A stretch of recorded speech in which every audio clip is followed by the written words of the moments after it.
Romanos capítulo 15, versículo 4 dice el apóstol Pablo, haciendo una referencia a Pablo de las cosas que se escribieron antes, el Antiguo Testamento, y no solamente la parte histórica del Antiguo Testamento, sino también la parte poética, que eso incluye los Salmos, el libro de Proverbios, el libro de Job, Eclesiastés.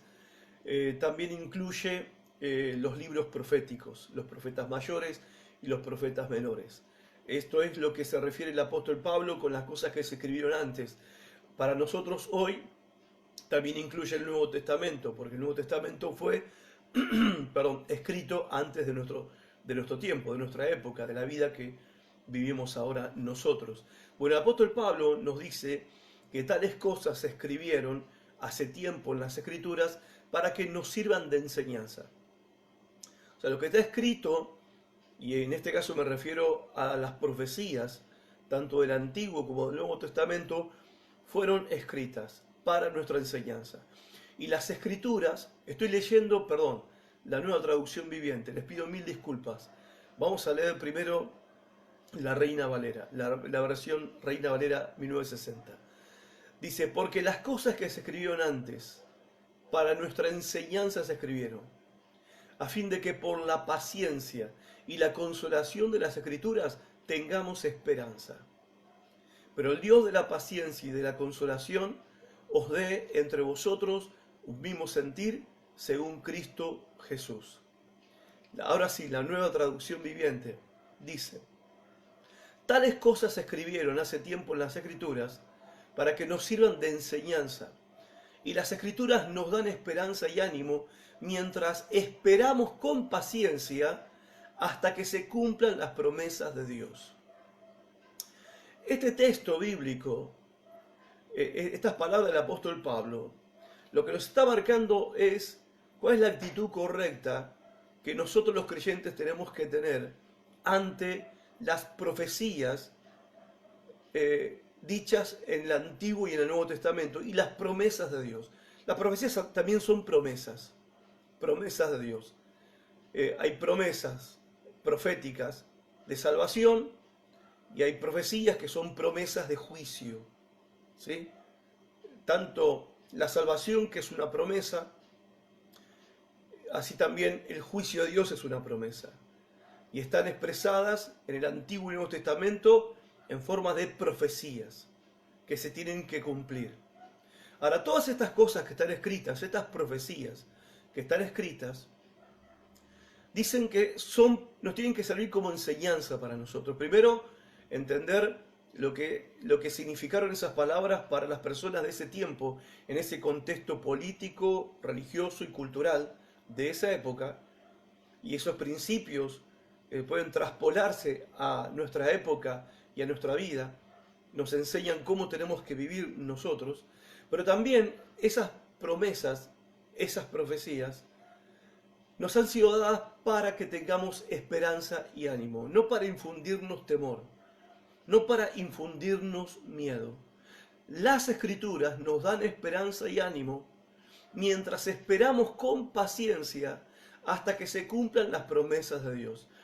Una de las cosas que nosotros como esta generación actual deberíamos agradecerle a Dios es el hecho de ser testigos del cumplimiento de muchas promesas y el cumplimiento de muchas profecías.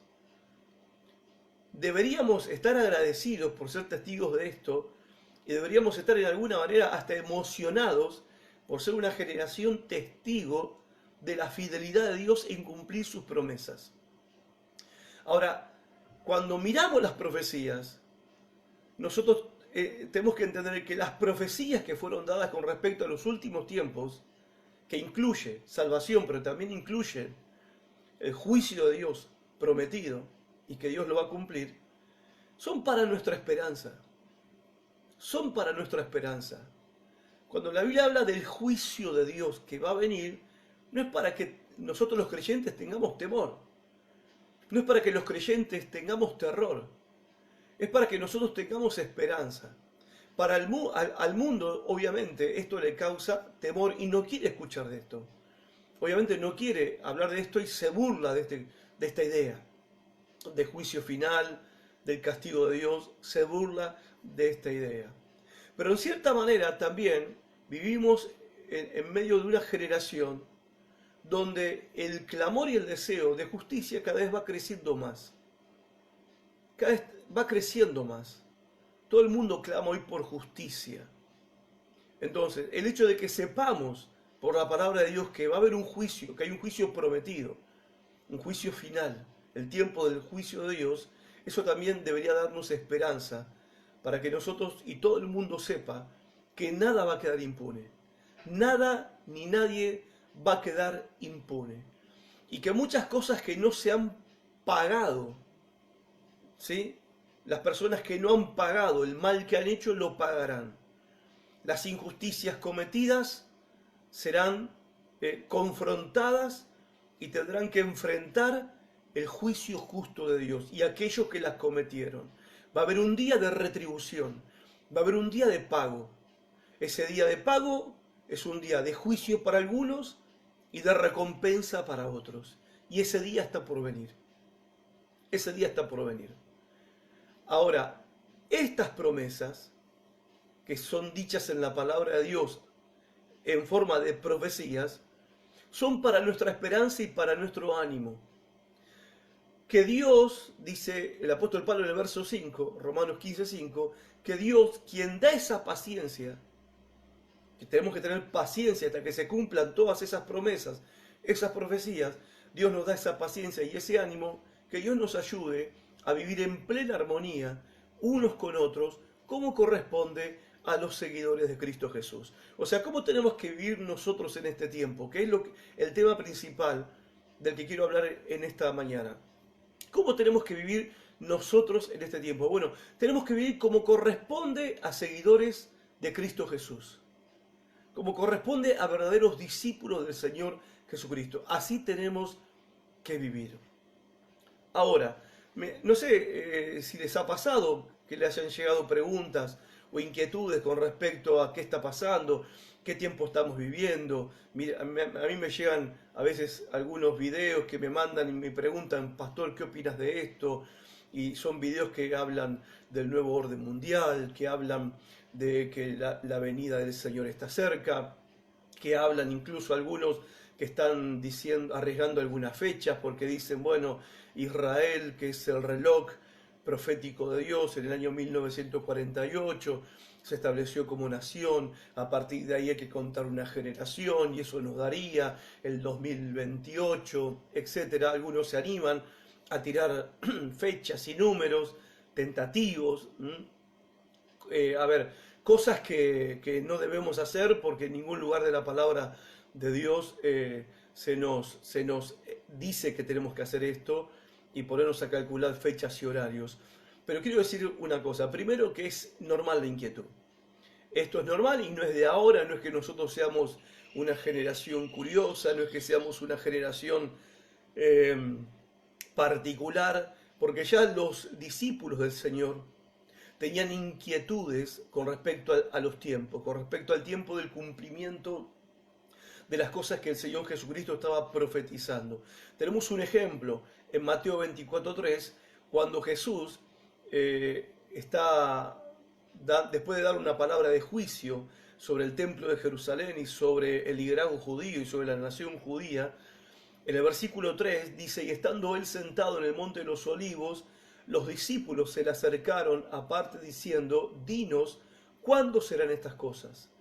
¿Y qué señal habrá de tu venida y del fin del siglo? Ya ellos, antes de la muerte del Señor Jesucristo y su resurrección, tenían inquietudes acerca de querer saber a ciencia cierta exactamente el tiempo del cumplimiento de las profecías. ¿Cuándo van a pasar estas cosas? Bueno, en alguna manera, en el sentido de ellos, es diferente a nosotros, porque ellos pensaban, bueno, no sé si tan diferente, pero a ver, ellos pensaban que el reino de Dios iba a llegar esa semana, porque el lunes anterior a esta pregunta, el domingo anterior a esta pregunta, fue la entrada triunfal de Jesús a Jerusalén. Y ellos vieron todo ese movimiento, fueron testigos de lo que fue ese movimiento impresionante, el recibimiento que Jesús tuvo cuando llegó a Jerusalén en la última semana, Jesús los había preparado. Esto lo prediqué el domingo pasado, no lo voy a volver a predicar, pero los había preparado de que esa semana no iba a ser como ellos pensaban, pero ellos no les entraba la idea en la cabeza, porque al ver el recibimiento de Jesús, al ver cómo Jesús entró al templo, limpió el templo y predicaba con autoridad y enseñaba en el templo, confrontaba al liderazgo judío, sanaba a los enfermos en el mismo templo, en la misma ciudad de Jerusalén, los discípulos pensaban que esa semana o la semana siguiente era una cuestión de lunes o martes de la semana que viene, Jesús iba a volver a entrar de nuevo al templo e iba a quitar ese liderazgo judío corrupto, iba a quitar a Poncio Pilatos, el gobernador de Judea, iba a destruir al emperador romano, y los discípulos iban a ser ahí los 12 ministros de Jesús, ¿no? El secretario, asesor, consejero, ministros en el nuevo gobierno del reino de Cristo en la tierra. Por eso ellos tenían inquietud y querían saber. Bueno, yo no digo que estemos casi en esta situación, pero hoy también estamos con un poco con esa inquietud, y como diciendo, bueno, ya va a pasar, ya va a ocurrir, el reino de Dios ya va a venir, ya va a pasar la segunda venida de Cristo, ya está viniendo Cristo, ya están las señales, Jesús, ya se están cumpliendo todas las señales. Bueno, esta inquietud por el tiempo es normal. Incluso cuando Jesús, después de su resurrección, él está con sus discípulos por varios días más, hasta 10 días antes del día de Pentecostés, y en el día de la ascensión de Cristo al cielo, en Hechos capítulo 1, versículos 6, 7, esto ya después de la resurrección, los discípulos vuelven a preguntar. Y dice, así que mientras los apóstoles estaban con Jesús, le preguntaron con insistencia. Ellos tenían la idea fija. Ansiosos estaban los muchachos. Señor, ¿ha llegado ya el tiempo de que liberes a Israel y restaures nuestro reino? Él les contestó, solo el Padre tiene la autoridad de fijar esas fechas y tiempos, y a ustedes no les corresponde saberlo. Claro, ¿no? En la otra versión, Reina Valera, dice que solamente el Padre tiene en su potestad el control de los tiempos y las temporadas, de las épocas. Y esto a ustedes no les corresponde saber. A ustedes no es dado saberlo esto. No tiene que ser la preocupación de ustedes. Es natural la preocupación, es natural la preocupación. Después en el versículo 8 dice, pero tranquilos, ustedes van a recibir poder cuando venga sobre ustedes el Espíritu Santo y van a ser mis testigos en Jerusalén, en Judea, en Samaria y hasta lo último de la tierra. Eso es lo que les corresponde a ustedes y es la misión que yo les encomiendo y le encargo a ustedes hasta que yo vuelva. Y es en lo que nosotros tenemos que estar enfocados en este tiempo. Ahora, pero sí quiero mencionar algo con respecto a esta cuestión de los tiempos. Bueno, pastor, pero ¿no nos va a decir qué tiempo estamos viviendo? Bueno, sí, voy a decir algo y voy a mencionar unas palabras de Jesús en Lucas, capítulo 21, versículo 24. Y ahí quiero que me acompañen, por favor. Lucas 21, versículo 24. Lucas 21, versículo 24. Lucas 21, versículo 24. Vamos a leer ahí la palabra de Dios.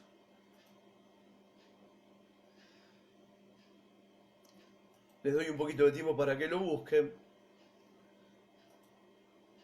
Lucas 21, 24.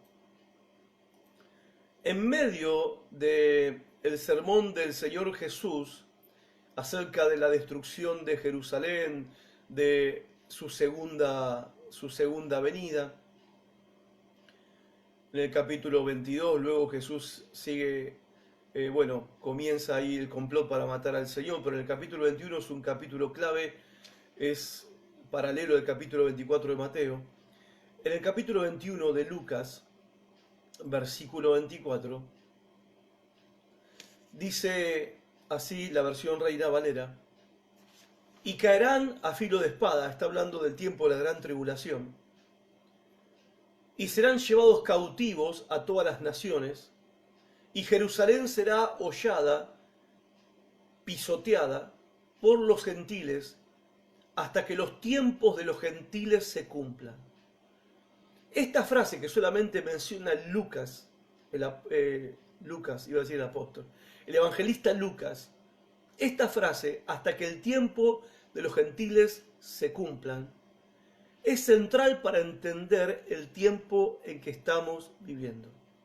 Yo voy a explicar en un momento cómo estamos haciendo hoy para entender el tiempo que vivimos.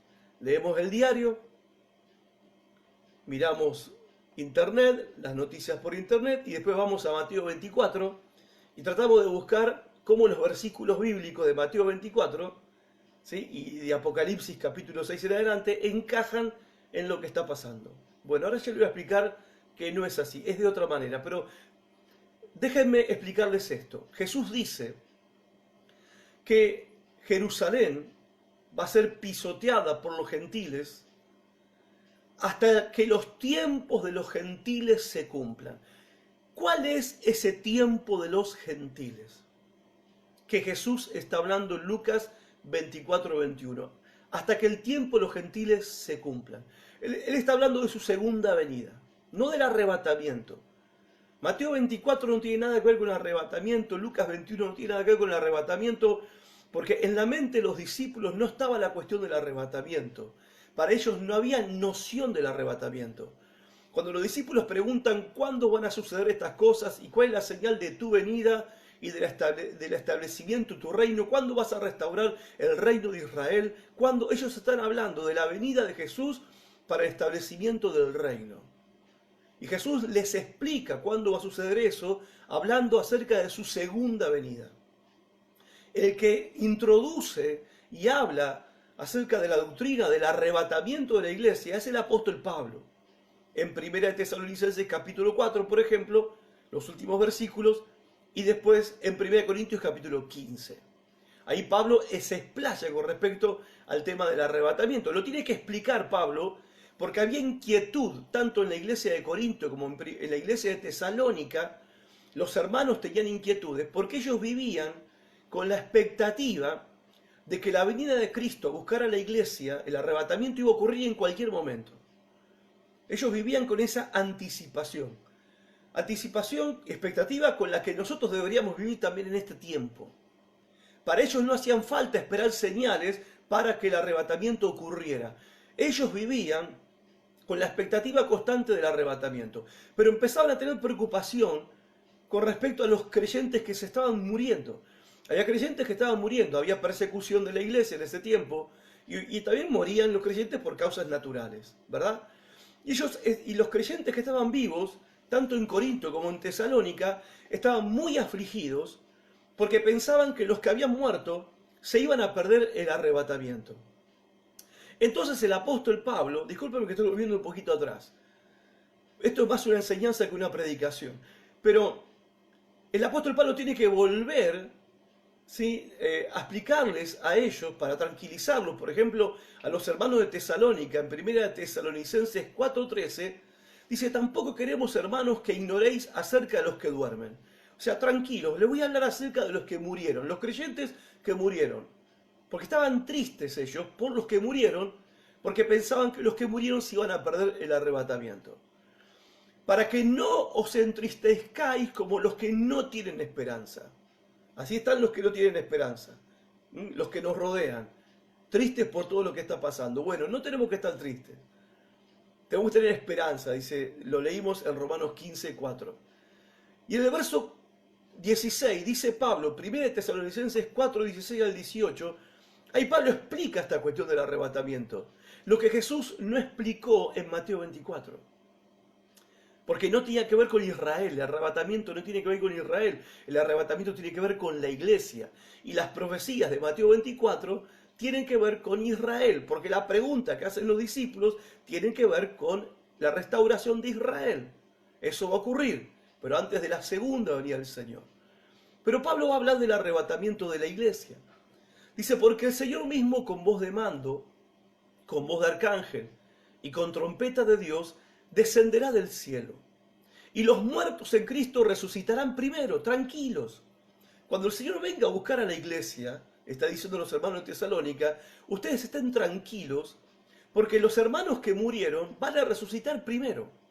Luego nosotros los que vivimos, los que hayamos quedado, los que estemos vivos, Pablo vivía con la expectativa de que él también iba a experimentar el arrebatamiento. Los que hayamos quedado seremos arrebatados juntamente con el Señor en las nubes para recibir al Señor en el aire. Y así estaremos siempre con el Señor. Por tanto, alentaos los unos a los otros con estas palabras. El Señor viene pronto, no es la segunda venida. El Señor viene pronto en el saludo de la iglesia, Maranata. El Señor viene pronto a buscar a la iglesia. Viene pronto a llevarse a la iglesia de este mundo. Y Pablo está diciendo, tranquilos por los creyentes que murieron, los hermanos en Cristo que murieron, porque ellos van, ese día cuando venga el Señor a arrebatar la iglesia, ellos resucitan primero y nosotros seremos arrebatados. Ahora, seguramente esto crea un montón de preguntas. ¿Y cómo va a ser? ¿Cómo vamos a volar? Bueno, Pablo después en 1 Corintios capítulo 15 explica cómo la transformación que va a sufrir nuestro cuerpo, ¿sí? Para semejante experiencia, ¿verdad? Y en el capítulo 5 de 1 Tesalonicenses, Pablo, después de explicar lo del arrebatamiento, va a hablar de la segunda venida de Cristo. Y dice, pero acerca de los tiempos y de las ocasiones, y otra vez, la Biblia todo el tiempo, cuando le habla a los creyentes acerca de la segunda venida, le habla con respecto a que la cuestión de los tiempos no tiene que ser nuestra preocupación. Pablo dice, pero acerca de los tiempos y de las ocasiones, no tenéis necesidad, hermanos, de que yo os escriba. No tiene necesidad de que yo les explique, ya se los comenté una vez, ya escuchamos lo que el Señor les dijo a los discípulos, a sus propios discípulos, ¿sí? Tanto en Mateo 24:3 como en Hechos capítulo 1, versículo 5 al 6, que no les tocaba a ustedes saber los tiempos que Dios, el Padre, tiene en su sola potestad. Ahora bien, discúlpenme, la mañana es complicada para mí, con la garganta. Dice, ustedes no tienen necesidad de que yo les escriba acerca de los tiempos y las ocasiones, o sea, de los tiempos, las épocas, porque vosotros sabéis perfectamente que el día del Señor, y ahí el día del Señor es la segunda venida de Cristo, que es para juicio, ¿sí? El día del Señor vendrá así como ladrón en la noche, sin aviso. Como un ladrón que llega en la noche. Un ladrón llega en la noche, no llega con una ropa fosforescente, con el celular prendido y un cartel en la cabeza que dice, te vengo a robar. El ladrón viene sin aviso. Bueno, ustedes ya saben perfectamente que el día del Señor vendrá sin aviso. Bien, ahora vuelvo a Lucas 21:24. Si esto les parece un poquito una ensalada, el video va a quedar después colgado acá en la cuenta de Facebook, en mi cuenta, en mi muro, y lo pueden volver a ver. Y alguna pregunta, obviamente estamos en contacto por este medio, por WhatsApp. Pero quiero volver al término que usa Jesús, que acerca de que su segunda venida va a ocurrir después que termine el tiempo de los gentiles, hasta que el tiempo de los gentiles se cumplan.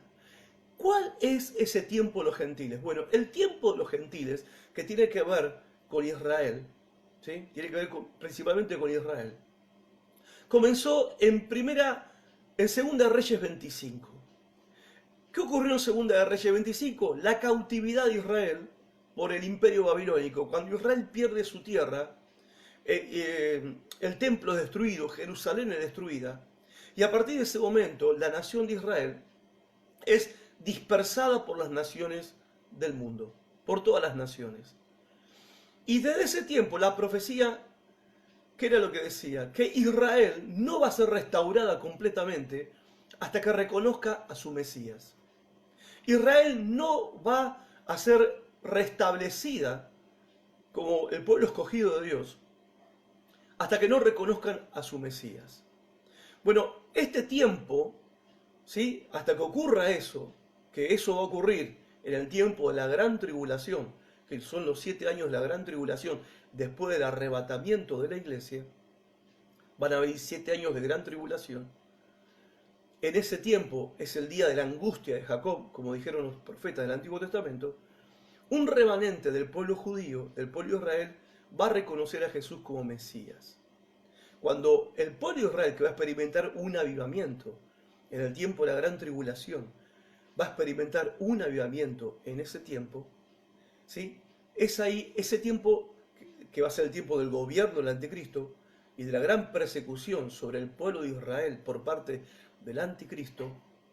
Pablo dice que esto tiene, Juan dice en Apocalipsis, esto tiene que ver con lo que profetizó Daniel. Jesús también lo dice en Mateo 24, la famosa abominación desoladora que dijo, que habló el profeta Daniel. Por eso vamos a empezar el jueves a hablar acerca del profeta Daniel. Pero para entender cómo tenemos que vivir en este tiempo, el tiempo de los gentiles va a terminar con la segunda venida de Cristo, o sea, Apocalipsis 21. A ver, Segunda de Reyes 25 y Apocalipsis 21. Este marco de tiempo entre Segunda de Reyes 25 y Apocalipsis 21 se llama el tiempo de los gentiles. Este tiempo de los gentiles es el tiempo donde Israel va a vivir bajo la amenaza constante de las naciones gentiles, de las naciones no judías.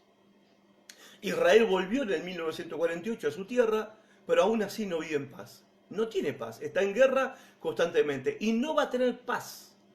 No va a tener paz hasta que reconozca a su Mesías. Y todavía a Israel le esperan tiempos más terribles todavía que incluso los que vivió en el tiempo de la Segunda Guerra Mundial con el Holocausto, por medio de la Alemania nazi. El tiempo de la angustia de Jacob, que es en el tiempo de la gran tribulación, la persecución del anticristo sobre Israel, Jesús, cuando habla de esto en Mateo 24, dice, esa tribulación es una tribulación como la que nunca hubo y la que nunca va a haber.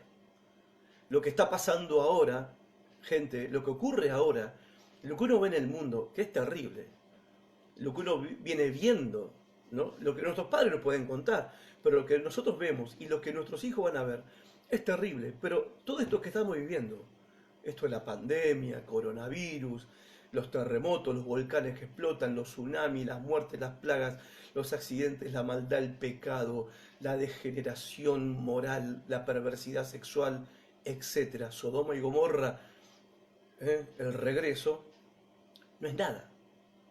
No es nada comparado con lo que va a ocurrir en el tiempo de la gran tribulación. Porque ese tiempo de la gran tribulación, ¿sí? Ese tiempo es un tiempo planeado por Dios, preparado por Dios, ¿sí? Preparado por Dios para juzgar a este mundo, ¿sí? Porque el tiempo de juicio tiene que venir y va a venir, Dios lo prometió, y para salvar al remanente de Israel, a un remanente del pueblo de Israel. Israel va a reconocer a su Mesías, no toda la nación de Israel, pero sí un remanente. Este tiempo, donde Israel vive bajo amenaza, es el tiempo que estamos viviendo hoy. Ahora, en este tiempo de los gentiles, se abrió una ventana de oportunidad dentro del plan de Dios, porque también esto era parte del plan de Dios, para que los gentiles, que no éramos parte del pueblo judío, y no teníamos la ley de Moisés, no teníamos las promesas del Antiguo Testamento, no eran para nosotros, no teníamos nosotros sacerdotes, no teníamos patriarcas, nosotros los no judíos no teníamos profetas, nosotros los no judíos vivíamos en el mundo, o sea, los gentiles, los no judíos somos nosotros los gentiles, la gente que no es judía, los gentiles, vivíamos así, sin Dios y sin esperanza en el mundo, sin libros, sin ley, sin palabra, sin promesas, sin profecías, sin profetas, sin sacerdotes, sin sacrificios, sin nada. En este tiempo los gentiles, Dios por medio de su Hijo Jesucristo, por medio del rechazo de su pueblo Israel, abrió el tiempo de la gracia para llamar de las naciones gentiles a muchos a ser parte de su reino, a ser parte de su familia.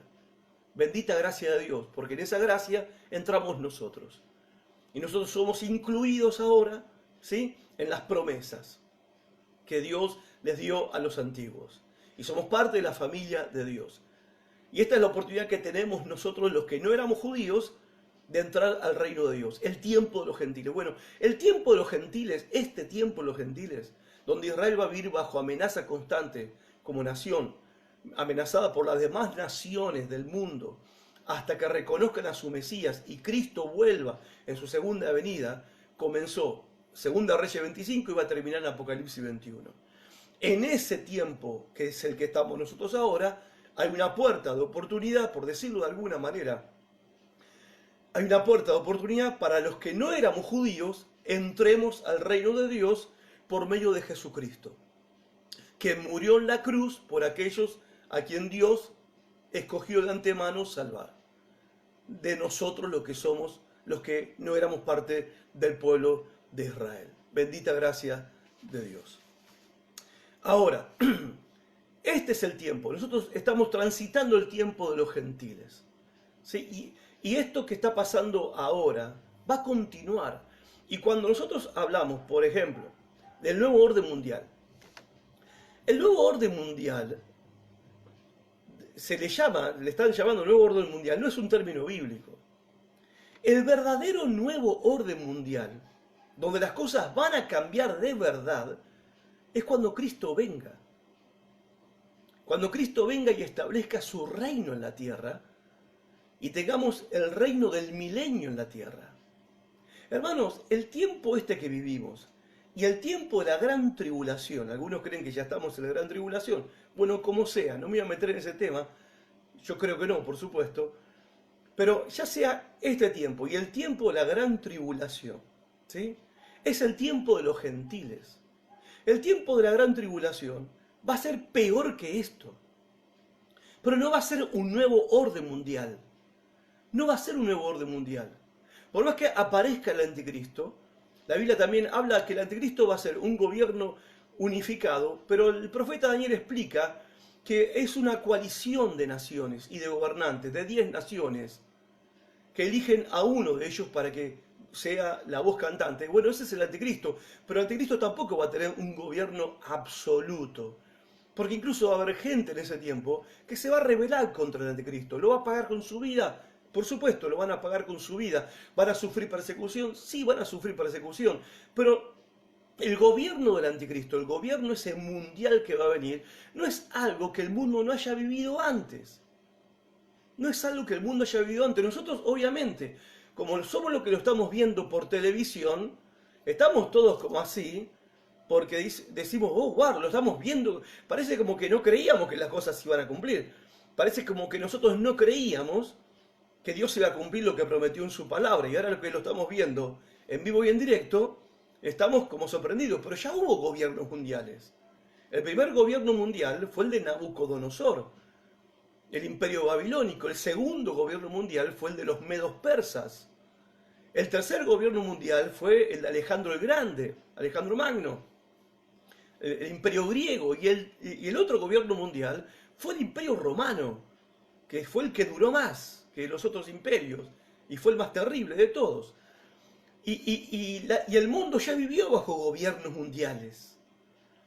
¿Va a venir un nuevo gobierno mundial? Sí, va a venir un nuevo gobierno mundial, que ya está, en realidad. Ya nosotros lo estamos viendo. Nuestros presidentes, por ejemplo, es muy poco lo que pueden gobernar y hacer. Y los presidentes que votamos, que ponemos y sacamos, que cambian, no cambian el esquema de poder con el cual el mundo está siendo manejado por un grupo de personas. ¿Sí? Ahora bien, el nuevo orden mundial que se llama, un nuevo orden mundial, no va a ser nada nuevo. Va a ser el cumplimiento de las profecías que fueron dichas para ese tiempo, para el tiempo del gobierno del anticristo. Y de nuevo no va a tener nada, va a ser peor que esto. O sea, se va a intensificar la maldad que hoy vemos. El pecado que hoy vemos se va a intensificar. Y bueno, el Señor Jesucristo dio ejemplos, más o menos, para que tengamos una idea, como en los días de Noé, como en los días de Sodoma y Gomorra, ¿verdad? Bueno, ahí tenemos pantallazos que Jesucristo, el Señor, nos da de cómo van a ser esos tiempos. Después habla de la persecución que van a sufrir, como ocurrió en otros tiempos también de la historia, pero será peor. Pero no va a haber nada nuevo. No hay nada nuevo. Este es el tiempo de los gentiles hasta que realmente venga lo nuevo. Lo nuevo, hermanos, lo nuevo es la segunda venida de Cristo, cuando Cristo va a traer su reino a la tierra, su reino de paz, su reino de gozo, su reino de alegría, su reino de justicia, su reino de libertad, su reino donde seremos libres para siempre de las cadenas del pecado, los creyentes, su reino donde vamos a vivir, dice la Biblia, que las condiciones de vida van a ser como si fuera el paraíso en la tierra, el reino del milenio. Satanás va a estar, y los demonios van a estar atados por 1000 años. Imagínense, no nos podemos imaginar, un mundo sin Satanás, un mundo sin demonios, sin maldad demoníaca, porque durante ese tiempo Satanás va a estar atado 1000 años. Eso sí que es nuevo, porque eso no ocurre desde el paraíso, porque desde que Adán y Eva pecaron, ¿sí?, Satanás tomó el control, porque a Adán y Eva le entregaron el control del sistema de la vida en el mundo, ¿sí? Lo que Dios le encomendó a ellos se rebelaron contra Dios y se lo entregaron a Satanás. Y Satanás se convirtió en el príncipe de este mundo pecaminoso, rebelde, desobediente, en rebelión contra Dios. Ahora imagínense un mundo, no lo podemos imaginar, pero la Biblia habla cómo va a ser eso. Les recomiendo que lo lean, cómo va a ser el milenio. Lean, ¿sí? Apocalipsis capítulo 20. Eso va a ser nuevo, que Satanás no esté obrando, que los demonios no estén obrando, no estén oprimiendo a las personas, no estén ocasionando muchas enfermedades de las que ellos ocasionan. No todas las enfermedades son culpa del diablo, pero hay muchas enfermedades que son culpa de espíritu de enfermedad. Ni la maldad, ni la inspiración para cometer atrocidades, pecados, maldades, asesinatos, crueldades y violaciones que llevan adelante seres humanos que son por pura inspiración satánica. No va a haber más falsos profetas en ese tiempo. No va a haber falsos maestros predicando por la televisión cristiana. ¿Se entiende? O sea, no vamos a tener falsos maestros, no va a haber falsos profetas, no va a haber falsos apóstoles en ese tiempo, porque no va a estar Satanás para inspirar sus doctrinas de demonios, que usan los falsos maestros, falsos profetas, falsos apóstoles, predican doctrinas de demonios. Bueno, como los demonios no van a estar, no va a haber falsos profetas, no va a haber falsos maestros, no va a haber falsos pastores, no va a haber falsos apóstoles. Eso es nuevo. La gente no va a vivir 60 años, 65, 80 años. La gente va a vivir mucho tiempo más, mucho tiempo más. La enfermedad casi va a desaparecer de la tierra. No va a haber inflación, no va a haber crisis económica, cada uno va a vivir de su trabajo y va a ser suficiente. Y todos el domingo vamos a adorar al Señor, todos. Los que son creyentes y los que no, en el milenio. Y eso es nuevo. Eso sí que es nuevo. El verdadero orden mundial, y esto quiero, hermanos, que les quede claro, el verdadero orden mundial no es el gobierno del anticristo, no es Bill Gates, George Soros, Donald Trump y la mafia de Rothschild y los Illuminati y el club de Bilderberg y los masones y el Papa Francisco. Eso no es nuevo. Eso no es un nuevo orden mundial. Eso es más de lo mismo que siempre ha habido a lo largo de toda la historia de la humanidad. Lo verdaderamente nuevo, el verdadero nuevo orden mundial es en el comienzo del milenio, cuando viene Cristo, o sea, después de la segunda venida de Cristo, o sea, a través de la segunda venida de Cristo. O sea, cuando Cristo venga por segunda vez, Él va a establecer un gobierno nuevo mundial. Y Él va a gobernar en Jerusalén, sentado en el trono de David. Y eso también es nuevo. Y la iglesia, los creyentes, gobernaremos con Él. Y eso también es nuevo. Porque ahora los creyentes estamos como la escoria del mundo, ¿verdad? Los últimos, ¿sí? ¿No? Los últimos. Bueno, los últimos serán los primeros, dijo el Señor Jesucristo. Bueno, la iglesia va a gobernar juntamente con Cristo. Dice el apóstol Pablo en 1 Corintios capítulo 5 que juzgaremos a los ángeles. Juzgaremos a los ángeles rebeldes, a los ángeles que se rebelaron con Satanás en contra de Dios. La iglesia los va a juzgar. Y muchos de nosotros estaremos a cargo de regiones, de ciudades, de pueblos. En lo poco fuiste fiel en este tiempo, en lo mucho te pondré. Fuiste fiel sobre 5 talentos, sobre 5 ciudades te pondré. Y eso va a ser nuevo, eso sí que va a ser nuevo. Cuando la ex cocinera, la ex ama de casa, la ex empleada doméstica, el ex albañil, el ex estudiante de secundaria que se llevaba 4 materias, el ex baterista de la iglesia, el ex cantante de la iglesia, el ex pastor de la iglesia, esté en autoridad gobernando en medio de las naciones. Eso va a ser nuevo. Entonces, cuando hoy vemos por internet y los videos y todos los que hablan del nuevo orden mundial, gente, es una pantalla, es un falso concepto. El gobierno del anticristo no tiene nada de nuevo.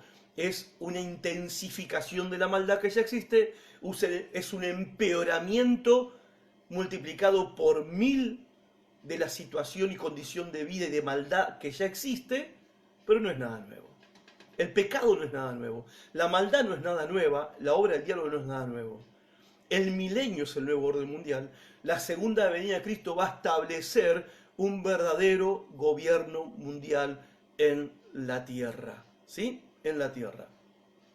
Dicho esto, ¿sí? Dicho esto, ya voy 1 hora, pero y todavía esta fue la introducción nomás. Dicho esto, ¿cómo entendemos lo que pasa hoy? Voy a tener que dejar la mitad del sermón para el jueves, la otra mitad. No voy a poder compartir todo lo que tenía. Pero ¿cómo entendemos lo que pasa hoy entonces? Bueno, todo depende desde dónde miramos, desde qué lugar nosotros miramos los acontecimientos que estamos viviendo. Todo depende de la perspectiva. Todo depende, como dijo alguien, del lente con que se miran las cosas. Si tengo este lente, ¿sí?, de vidrios transparentes, miro de una manera. Si tengo un lente de sol, miro de otra manera. Bueno, ¿cómo entendemos el tiempo que estamos viviendo hoy? Depende desde el lugar o desde la perspectiva que miramos lo que está ocurriendo. Y hay solamente 2 opciones, 2 perspectivas posibles. Podemos ver lo que está pasando desde el punto de vista humano, o sea, desde nuestro punto de vista como hombres débiles, frágiles ante la muerte, ante cualquier bichito que anda volando, o podemos ver la situación que estamos viendo hoy desde el punto de vista de Dios. Ahora, si nosotros vemos las cosas, vemos lo que hoy está ocurriendo, lo que está pasando, desde el punto de vista humano, verlo desde el punto de vista humano es verlo a través de los medios de comunicación, lo que dicen y lo que te muestran y lo que te informan los medios de comunicación. Dicho sea de paso, voy a decir algo con respecto al tema de los medios de comunicación. Ustedes se darán cuenta que todos los programas en los medios de comunicación tienen publicidad. Esas publicidades son empresas. Esas empresas pagan para que los medios funcionen. Los medios le deben cierta lealtad a esas empresas. Los dueños de esas empresas, algunos de ellos, no todos, pero algunos de ellos, que son muy poderosos económicamente, tienen ciertos intereses, no solamente a nivel nacional, sino a nivel mundial. Entonces, no es inocente la información que nosotros leemos. La información que nosotros leemos y escuchamos es pagada. Es pagado, los periodistas son pagados. Los periodistas no son voluntarios que trabajan en una ONG e informan para ayudar al público. Informan de acuerdo a la línea editorial de su medio de comunicación. Clarín tiene una línea editorial, por ejemplo, C5N tiene una línea editorial y cada uno sigue su línea. El mismo hecho, Clarín te lo cuenta de una manera, C5N te lo cuenta de otra manera. TN te lo cuenta de una manera, Página 12 te lo cuenta de otra manera. ¿Sí? Esto por hablar de medios nacionales en Argentina. Una cosa es escuchar las noticias escuchando la CNN norteamericana en español y otra cosa es escuchar RT, ¿sí?, de Rusia en español. ¿sí? La misma noticia, el mismo hecho, te lo van a explicar, te lo van a contar desde su propia ideología, desde su propia línea editorial. Nosotros no podemos leer lo que está pasando, la realidad que vivimos de acuerdo a los medios y ni siquiera de acuerdo a lo que nos dice el gobierno, porque el gobierno también tiene intereses que son políticos. Ahora parece que el presidente de la nación es el nuevo salvador de la vida de los argentinos, es el que nos está salvando la vida. Hay un solo salvador, hay un solo Mesías, hay un solo Cristo, que nadie nos engañe. El presidente está haciendo lo que tiene que hacer, lo que tendría que hacer cualquier presidente. Pero no olviden esto, que todas las acciones del gobierno también persiguen objetivos políticos. Y los objetivos políticos no siempre tienen que ver con tu bienestar o el mío, con tus intereses o mis intereses, los intereses de la población. Tienen que ver con los intereses de los políticos. Y el mayor interés de los políticos es el poder. Y secundariamente el bienestar del pueblo. El bienestar del pueblo. O sea, pero el bienestar del pueblo si es que ellos están en el poder. Y si no están en el poder, ellos están con un interés. Luchar para recuperar el poder. Porque esa es la vida del político y la vocación del político. No estoy diciendo que eso sea malo, pero es para que nosotros entendamos. No son carmelitas descalzas que están dispuestos a dar su vida por nosotros en una cruz. No son, o sea, caigamos en la realidad. Entonces no podemos ver la situación de acuerdo a lo que nos dicen los medios, de acuerdo a lo que nos dice el gobierno, ni lo que percibimos nosotros con nuestros propios sentidos. Porque eso es ver las cosas desde el punto de vista humano. A ver, si miramos lo que está pasando desde nuestro punto de vista humano, ¿a qué conclusión vamos a llegar? ¿Viste lo terrible que está pasando? ¿Viste qué calamidad? ¿Viste qué desastre? ¿Viste cuántas muertes? ¿Viste cómo está el mundo? Bueno, cuando nosotros miramos las cosas desde este punto de vista, los ateos dicen, ¿vieron? Es lo que nosotros siempre decimos, Dios no existe. No, sí, Dios existe, Dios es bueno. Y te dicen, si Dios es bueno, no estaría pasando lo que está pasando. No morirían los ancianos como están muriendo. Si Dios es bueno, no habría hambre en el mundo. Los niños no morirían de hambre. Si Dios es bueno, no habría violaciones. Si Dios es bueno, no habría guerras en el mundo. No habría sufrimiento en el mundo. Y también ellos, si nosotros analizamos la realidad desde el punto de vista humano y vemos lo que está pasando, los ateos vienen y te dicen, ¿vieron que Dios no existe? Dios no tiene poder. Dios no tiene poder. Porque si Dios tuviera poder, entonces Dios tomaría el control y Dios permitiría que esto pasara. Y llegamos entonces a la conclusión atea. ¿Cuál es la conclusión atea? En base a lo que está pasando, ¿sí? La conclusión lógica es que no existe un Dios. Porque si existiera ese Dios bueno que ustedes dicen, ese Dios todopoderoso que ustedes dicen, bueno, si es bueno, no pasaría esto que está pasando. Y si es todopoderoso, no permitiría esto que está pasando. Por eso nosotros no podemos ver la realidad partiendo desde lo que nos informan los medios, lo que nos informa el gobierno o de nuestra propia percepción. Porque vamos a llegar a esa conclusión. Analizamos la realidad y decimos, bueno, conclusión, Dios no existe. Ahora, esa es una perspectiva de análisis de la realidad. ¿Cuál es la perspectiva correcta? La perspectiva correcta no es comenzar con el análisis de la realidad. La perspectiva correcta es comenzar con tener un concepto claro de quién es Dios. No analizo la realidad desde mi perspectiva como un ser humano, ¿no? Porque mi perspectiva está influenciada por mi educación, por mi cultura, por el ambiente en el que yo me crié, por mis conceptos, por mis prejuicios, por las influencias que yo he recibido en mi vida. Bien, y de acuerdo a toda esa información que está en mi cabeza, nosotros, y más la que los medios agregan, más las que el gobierno con su ideología, cualquier gobierno agregan, eso afecta nuestra manera de ver las cosas, de ver la realidad. Por eso no podemos empezar por ahí. Entonces, ¿por dónde podemos empezar para analizar la realidad, lo que está pasando hoy? ¿Cuál es la perspectiva correcta que nosotros tenemos que tener? ¿Desde dónde lo miramos? ¿Dónde empezamos? ¿Desde dónde desde el lugar correcto? ¿Cuál es ese lugar correcto? Génesis capítulo 1, versículo 1. Dice, en el principio, Dios. ¿No? En el principio Dios creó los cielos y la tierra. En el principio, Dios. Comenzamos con una perspectiva de quién es Dios. Si vos querés entender lo que está pasando, querés entender la realidad, primero tenés que comprender quién es Dios. ¿Quién es Dios? Tenés que conocer quién es Dios. Porque si vos no sabés quién es Dios, vas a analizar la realidad y vas a llegar a una conclusión equivocada. Vas a llegar a una conclusión a la que la mayoría está llegando.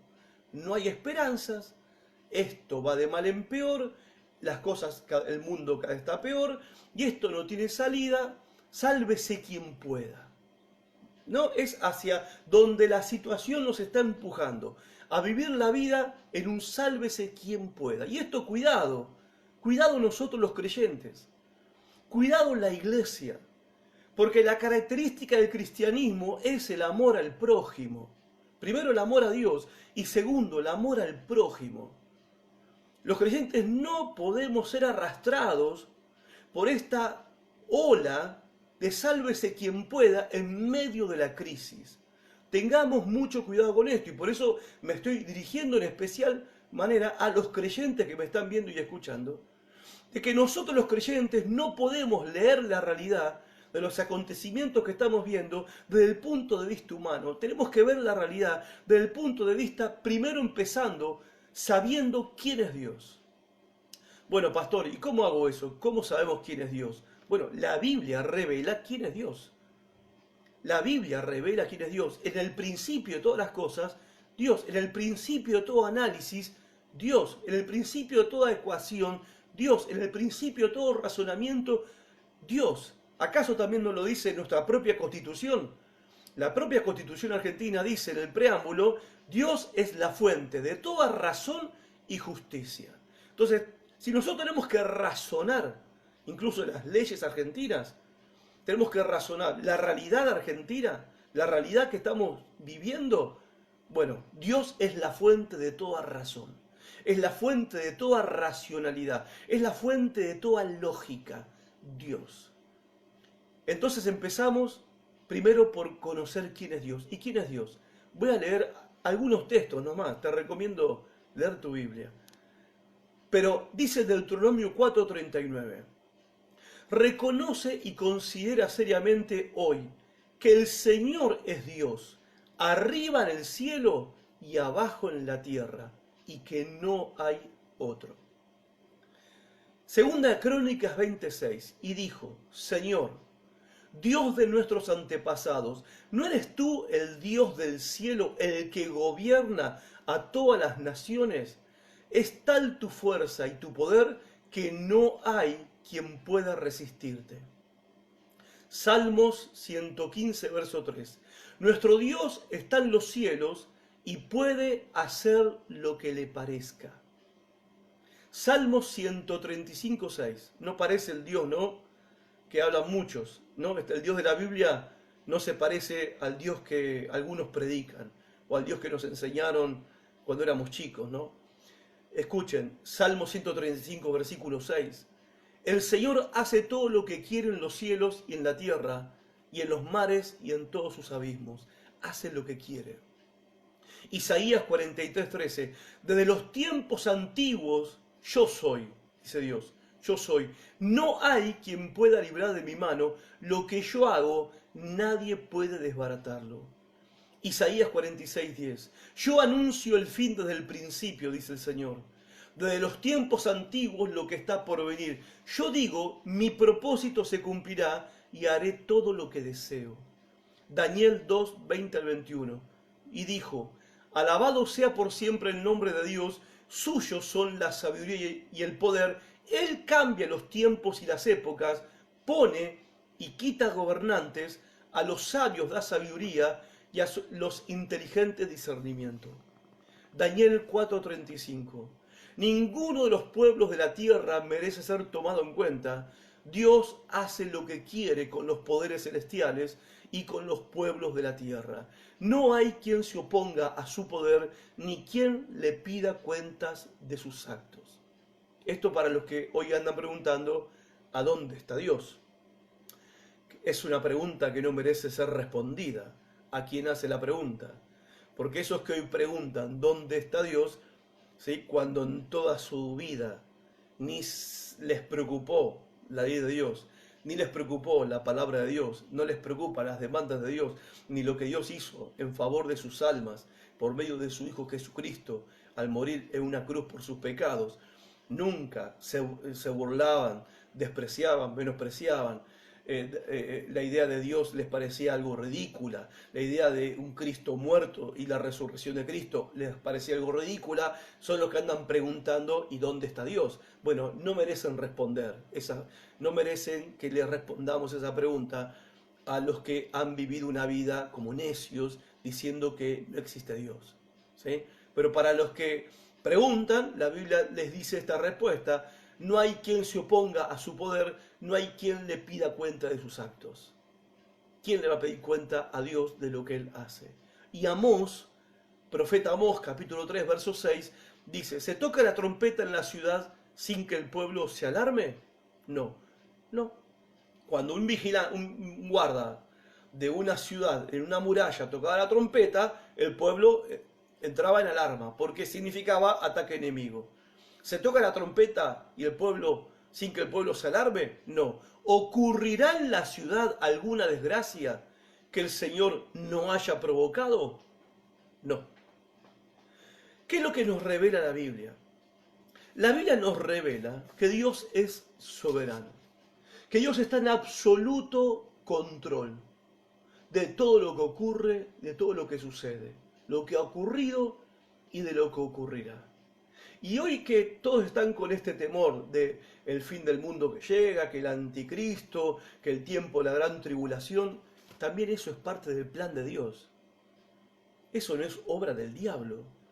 Todo esto que está por venir y que va a pasar, no estoy diciendo que va a pasar pronto, ni estoy diciendo que va a pasar dentro de 100 años, es que no, la Biblia no dice cuándo va a pasar específicamente, el tiempo y la hora nadie sabe, dijo Jesús, es parte del plan de Dios.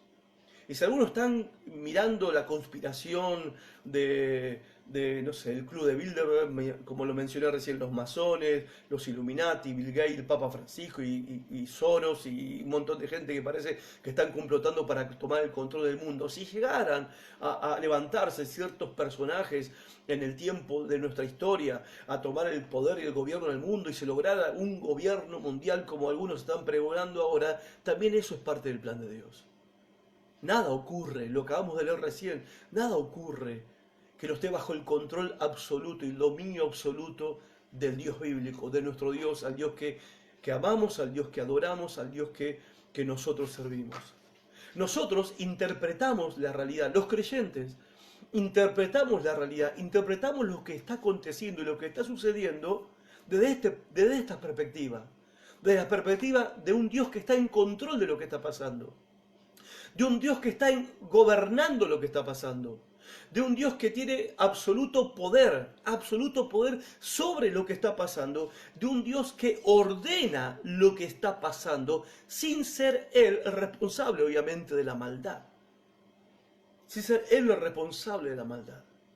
Pero la Biblia nos revela claramente que tanto los buenos tiempos como los malos tiempos vienen de parte de Dios. Son ordenados por Dios.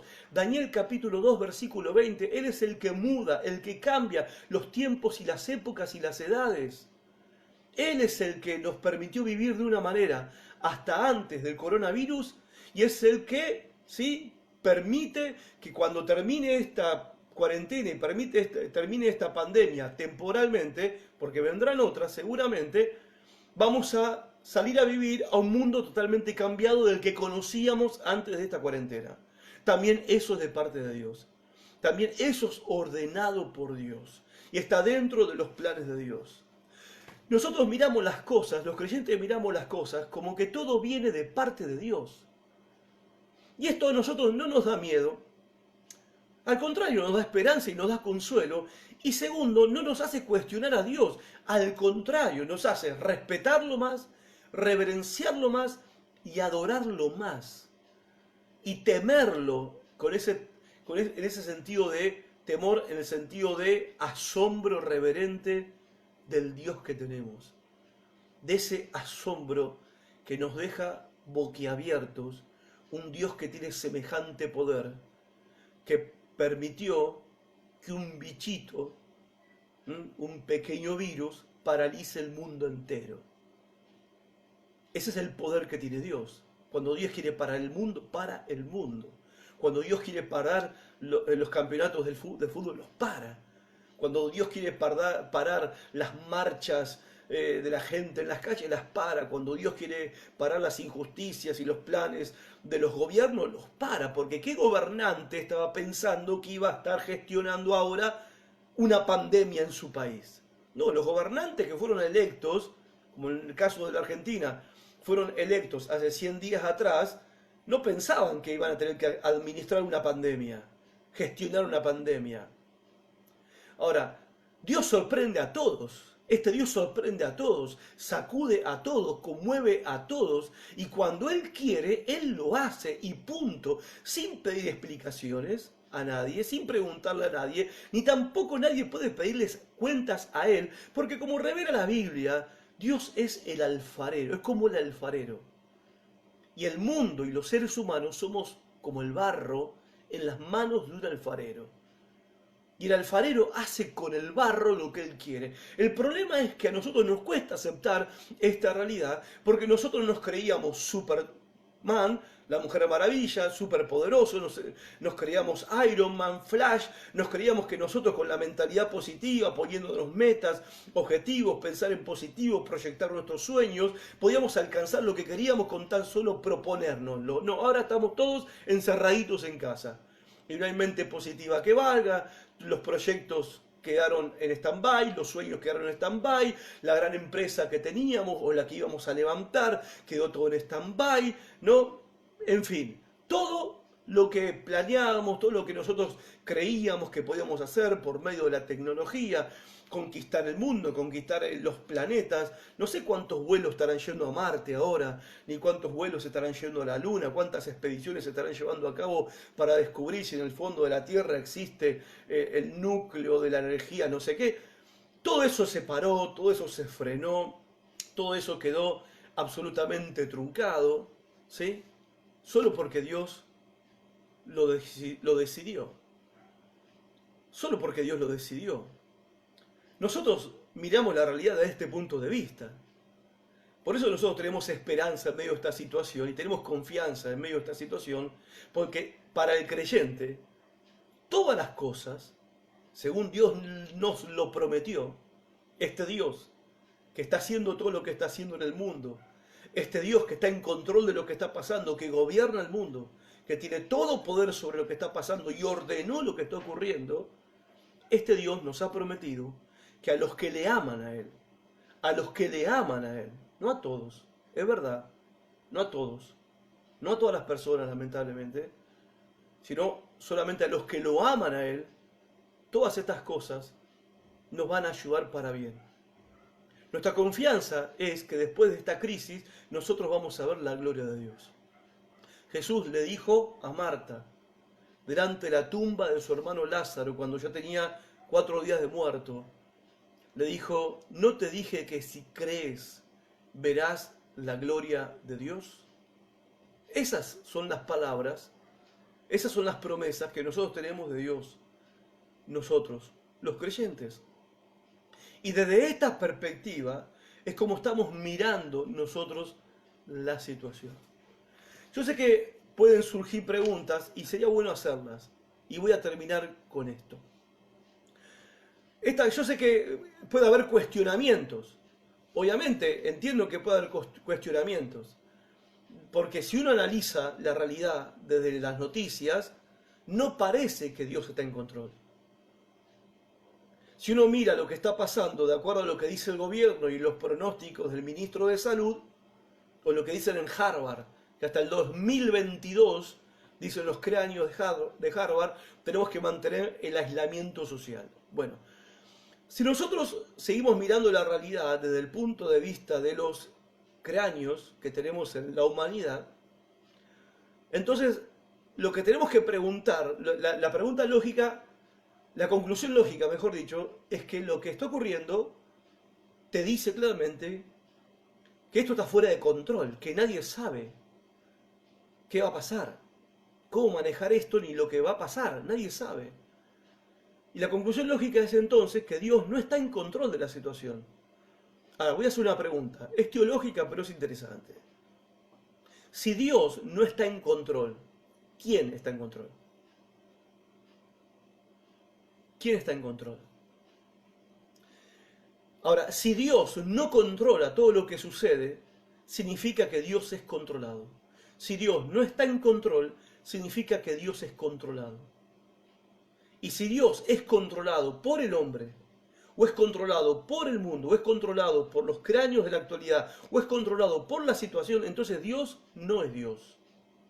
Cerremos la Biblia y hagamos otra cosa. Ahora, si Dios no gobierna el mundo entero, y si Dios no gobierna las naciones, y si Dios no está en gobierno de la vida de cada ser humano que existe en este mundo, y si Dios no está gobernando todo lo que sucede, la pregunta es, ¿quién lo está gobernando? ¿Quién gobierna el mundo? ¿Quién gobierna todo lo que sucede? Y si Dios no está en gobierno de todo lo que sucede, si Dios no está gobernando, entonces es gobernado. Yo no gobierno mi país, vos tampoco gobernás en tu país. Bueno, a menos que me esté mirando Alberto Fernández, él sí está gobernando este país. Pero los demás somos gobernados. No estoy en el gobierno, estoy siendo gobernado. Ahora, cuando miramos el mundo y las naciones y lo que está ocurriendo, si Dios no está en gobierno, si Dios no está gobernando, entonces Dios está siendo gobernado. La pregunta es, ¿quién gobierna? Y si la respuesta de alguno es el diablo, entonces Dios no es Dios. Si la respuesta es el mal está gobernando, entonces Dios no es Dios. Y si todo es fruto del azar y de la casualidad en la que terminan cayendo los que reflexionan de esta manera y terminan con la conclusión atea, que no existe Dios, tampoco esa es una respuesta. Tampoco esa es una respuesta. Porque el ateo que niega la existencia de Dios, el ateo tampoco tiene respuestas para el futuro y no tiene respuestas que le puedan brindar una real esperanza a la humanidad, a los seres humanos en medio de esta crisis. No tienen respuestas.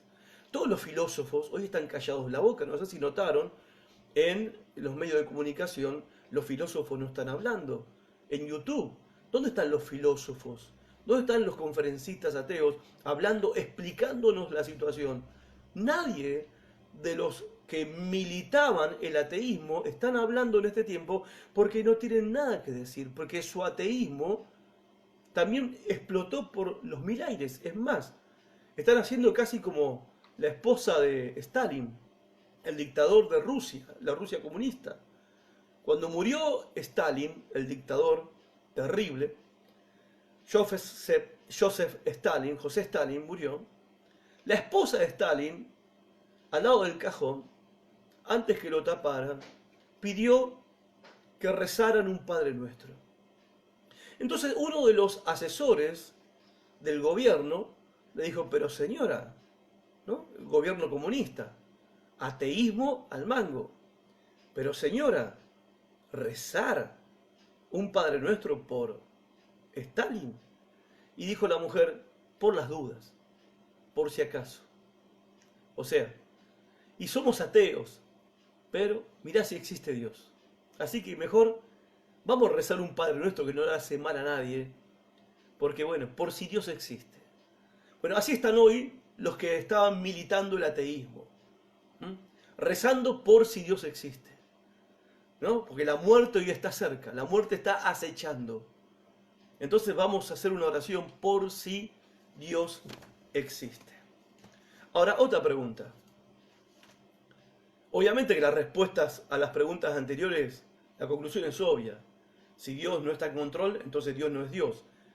¿Quién gobierna? ¿Quién está en control? Bueno, nadie está en control. No, Dios está en control. No puede existir, no puede haber una existencia, no puede haber una consecuencia si no hay una causa. Dios es la causa, Dios es la fuente. Ahora, una pregunta, lo que está pasando.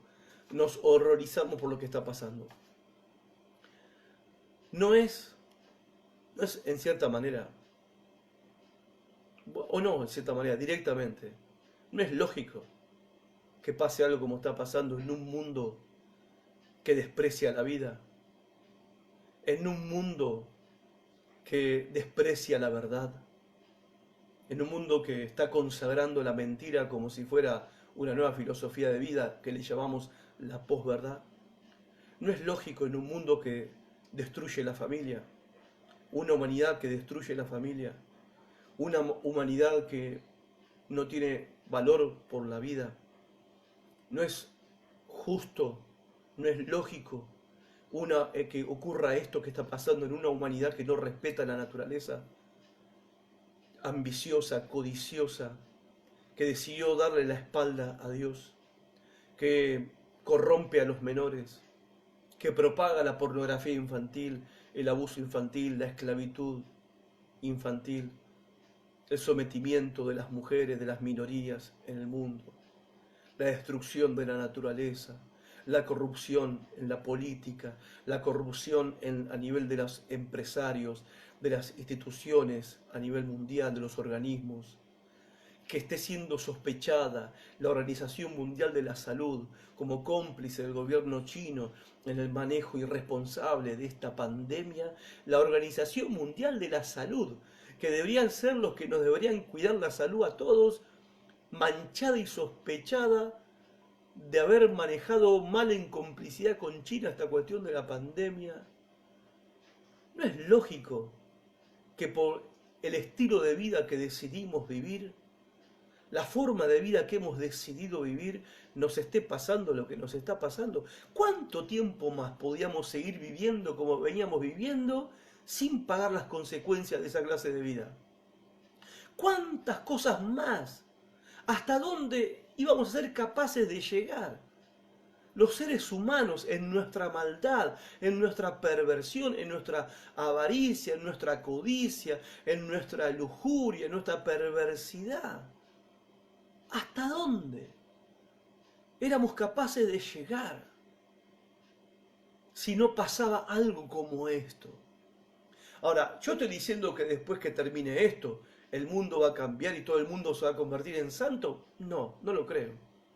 Yo, la verdad, no tengo mucha esperanza que la mayoría de las personas saquen alguna lección real, moral, para sus propias vidas. Cuando termine la cuarentena y termine la pandemia y vean que el mundo no se terminó y que no vino el fin del mundo, todo el mundo se va a relajar y todo el mundo va a volver a la que estaba antes. A la que estaba antes. Comamos, tomemos, porque nos morimos en cualquier momento y después no hay nada. Vivamos como queremos, Dios no existe, no hay juez que juzgue nuestros actos, nadie me puede decir lo que yo tengo que hacer, no existe la verdad, no existe la mentira, no existe el pecado, no existe lo bueno, no existe lo malo, todo es relativo y la mayoría va, a pesar de estas crisis, a pesar de las muertes, a pesar de la tragedia, la mayoría va a seguir viviendo como vivía su vida. ¿Y cómo lo sé? Porque sucedió con Faraón, después de 10 plagas, y tuvo que a la 10ª liberar a Israel de la esclavitud de Egipto, y cuando los liberó los judíos, se arrepintió. Quiso volver a traerlos a la esclavitud otra vez. Porque ya pasó otras veces.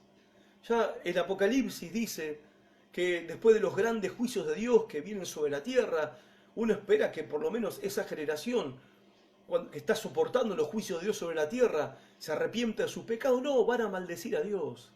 Lo van a maldecir, no van a aprender nada de sus sufrimientos. El que es inmundo va a ser inmundo todavía. El que es impuro va a ser impuro todavía. El que es pecador va a ser más pecador todavía. Ahora, los que somos santos, los que somos creyentes, santos no en el sentido perfecto, no me malinterpreten. Los que anhelamos la santidad, los que creemos en Dios, los que queremos vivir una vida que agrada a Dios, bueno, vivamos esa vida más todavía. Más todavía. Y sé que de entre muchos, ¿sí? de hoy, de personas que hoy no creen en Dios, se van a volver a Dios y se van a arrepentir de sus pecados, porque eso va a depender en gran medida de que nosotros al terminar esta cuarentena volvamos a la predicación del Evangelio de una manera más intencional, por no decir, la palabra agresiva suena feo, de una manera más intencional, más apasionada, a predicar el Evangelio y a ser discípulos.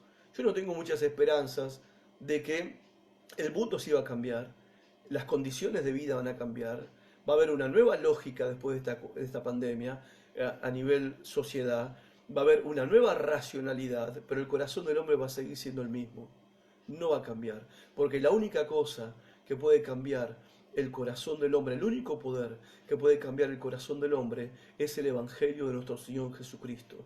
Y ese cambio opera en el corazón del ser humano cuando nos arrepentimos de nuestros pecados y ponemos nuestra fe, nuestra confianza en Jesucristo como nuestro único Señor y Salvador. Y cuando le entregamos nuestra vida a Jesucristo para que Él nos salve, Él opera en nosotros esa transformación y ese cambio de vida que no solamente nos promete vida eterna, nos da seguridad para vivir en medio de este tiempo de crisis, sino que también nos da la libertad y la confianza de transitar este tiempo con esperanza, con ánimo y con la seguridad, valga la redundancia, de que todo para los hijos de Dios va a obrar para bien y que vamos a contemplar su gloria. Esto que está pasando era lógico que tenía que pasar. No podíamos seguir viviendo de la manera que veníamos viviendo. No podías seguir viviendo de la manera que venías viviendo. Ahora, para nosotros los creyentes, no es para estar atemorizados, no es para estar con nuestra mente y nuestra cabeza todo el tiempo con qué pasa con el virus, el contador de muertes, el contador de contagiados, el contador de cómo la peste va supuestamente barriendo naciones enteras, porque podemos estar en nuestra casa confinados, pero no podemos estar confinados acá. No podemos permitir el confinamiento de nuestra mente y de nuestro corazón. No podemos permitir que nuestro corazón y nuestra alma estén en cuarentena. Nuestro cuerpo está en cuarentena, pero no nuestra fe, no nuestra esperanza, no nuestra confianza, no nuestros pensamientos, no nuestro objetivo en la vida, para el cual estamos vivos nosotros los creyentes en esta tierra, que es predicar el Evangelio a toda criatura. Yo me pregunto en esta mañana y te pregunto, ¿desde qué lugar estás mirando la situación? Porque todo depende en la vida desde la perspectiva que estás mirando la realidad. Todo depende del lente con que uno mira. En el caso de los creyentes, nosotros miramos la realidad y miramos lo que acontece partiendo de quién es Dios y sabiendo y conociendo quién es Dios. Y es lo que a nosotros nos da esta paz y esta seguridad que ahora tenemos. Si no conoces a Dios, podés conocerlo. En Dios está la vida eterna y la salvación de tu alma. Y podés conocerlo por medio de su Hijo Jesucristo. Si te arrepentís de tus pecados en este momento e invocás el nombre del Señor y a través de una oración sincera y arrepentido de corazón, arrepentida de corazón, le entregás tu vida a Cristo, Jesucristo te salvará. No solamente de una pandemia, te salvará de la condenación eterna y del juicio y de la ira de Dios que está por venir en este mundo, a este mundo. Esto lo que está pasando, en palabras de Jesús, es principio de dolores. Pero nuestra esperanza está en Jesucristo. Por medio de Jesucristo, nosotros seremos salvos de la ira de Dios que está por venir sobre este mundo rebelde y pecaminoso. Pensalo, pensalo. Y a todos los que me están mirando, si estas palabras te sirvieron, aunque sea para reflexionar, pensar, si te bendijeron, si te edificaron, compartí este video. Compartilo, va a quedar colgado aquí en el muro. Compartilo.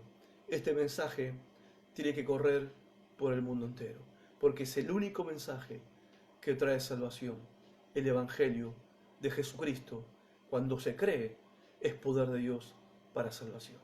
Dios te bendiga mucho. Gracias por estar del otro lado y nos volveremos a ver pronto.